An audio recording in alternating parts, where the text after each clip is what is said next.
Curry చేయబోతున్నాం. Paneer curry జీడిపప్పుతో వచ్చాయని చూద్దాం. మా అమ్మ చేస్తుంది. ఛానల్ కనపడుతున్నాను కదా, పన్నీర్ కూర తయారు చేస్తున్నాను మా విక్రాంతికి. ఒక్కసారి రండి. పన్నీర్ తీసుకున్నాను, కొంచెం నెయ్యిలో ఇవన్నీ వేయించుతున్నాను. దోరగా వేయించుకోవాలి ఇవి.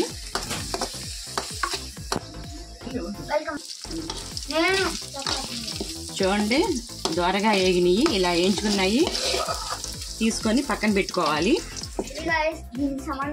పన్నీర్ సంబంధించిన ఇంగ్రీడియంట్స్ అంటే ఐటమ్స్ చెప్తాను రండి. కొంచెం అల్లం,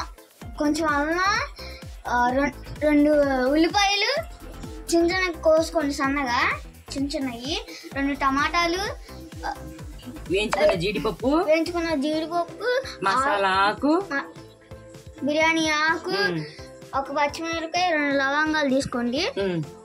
ఈ చెక్క మొక్క చెప్పండి చూసాక దానికి ఎండింగ్ లోకి వస్తే టేస్టీగా ఉంటుంది. అంతా అయిపోయింది. ఇవన్నీ పన్నీర్ కావాల్సిన ఐటమ్స్. చూడండి, ఉల్లిపాయ ముక్కలు ఇప్పుడు పన్నీర్ వేయించుకున్న నూనెలోనే ఉల్లిపాయ ముక్కలు కొంచెం దోరగా వేయించుకోవాలి. ఉల్లిపాయ వాసన ఉండకుండా కొంచెం వేయించుకుందాం.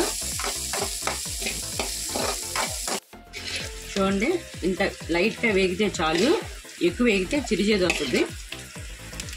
ఈ వేగిని పక్కన పెట్టుకుందాం. ఇప్పుడు టమాటాలు కూడా వేస్తున్నాం. చూడండి, అదే నూనెలో 2 పచ్చిమిరకాయలు, అవి కూడా కొంచెం మగ్గేదాకా.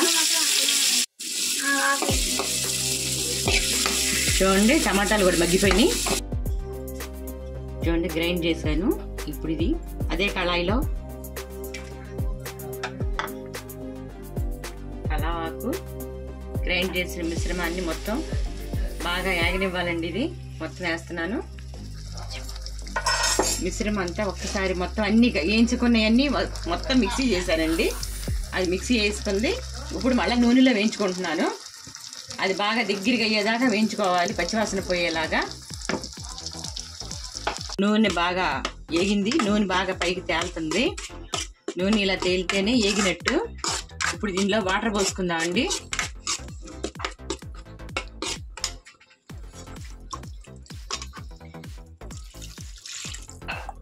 ఉప్పే పోసుకుందామండి కొంచెం, అది ఊరికే చిక్కగా అయిపోద్ది.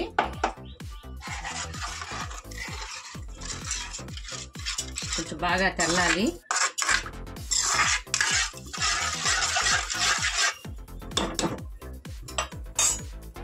చూడండి, పన్నీర్ ముక్కలు కూడా వేసేస్తున్నాను.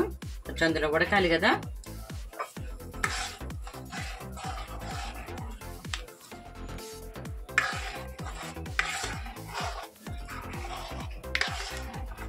బాగా దగ్గరగా రావాలండి.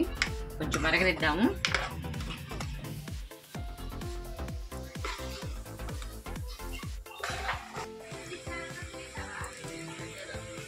చూడండి, పన్నీర్ కూర రెడీ అయిపోయింది. ఇప్పుడు మా వాళ్ళు పూరీలోకి వేసుకొని తింటారండి. ఇప్పుడు ఎలా ఉందో చెప్తారు మీకు. స్టార్ట్. చూడండి, ఇప్పుడు మా బాబు తింటున్నాడు. ఎలా ఉందో మీకు చెప్తాడు.